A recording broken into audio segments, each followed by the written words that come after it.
ऊपर हमें कमेंट करना पड़ता है। मायावती जी बी टीम है बीजेपी की। 2022 के विधानसभा के चुनाव के दौरान पीडीए के आधारित जो समाजवादी पार्टी है उसको हराने के लिए उन्होंने कहा कि बीजेपी भले जीत जाए, इससे ज़्यादा कोई बड़ा प्रमाण हो नहीं सकता। और दूसरी बात है कि बाबा साहब डॉक्टर अम्बेडकर का संसद में अमित शाह ने अपमान किया और मायावती जी ने कुछ नहीं किया।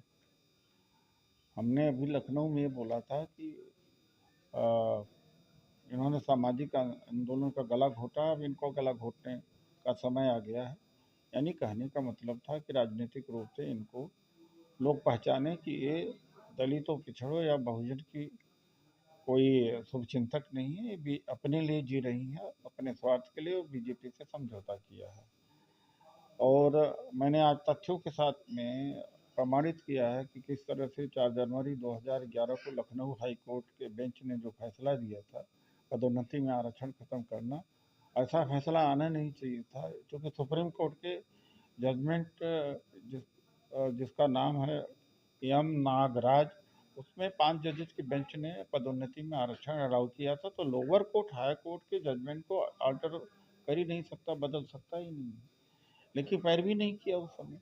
और फिर वो जनरल कैटेगरी के दबाव में इन्होंने किया क्या कि सुप्रीम कोर्ट में अपील कर दिया, जबकि उसी जजमेंट के हिस्से में यह था कि जो नागराज के मुकदमे की जो शर्तें हैं उसको पूरा करके पदोन्नति में चालू रख सकती, नहीं किया।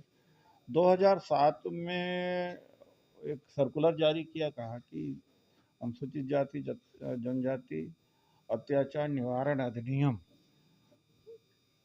के तहत मुकदमा उसी में दर्ज होगा जहां बलात्कार, हत्या हो, बाकी जितने अपराध हैं घटना नहीं हुआ उसको खत्म करने का काम किया। जब ये खुद चीफ मिनिस्टर थी तो 21 चीनी मिलें बेच दिया था, जबकि होना ये चाहिए था कि और चीनी मिलें बना करके उसमें सख्ती से SC ST OBC को आरक्षण देना चाहिए था। इस तरह से ये दलित विरोधी, आरक्षण विरोधी मायावती ये है। ये हमारे साथ थे उदित राज जी, जिनसे हमसे खास बातचीत की और उन्होंने साफ तौर पर कहा कि मायावती एक दलित विरोधी है। बांदा से हिमांशु शुक्ला, हिंदी खबर के लिए।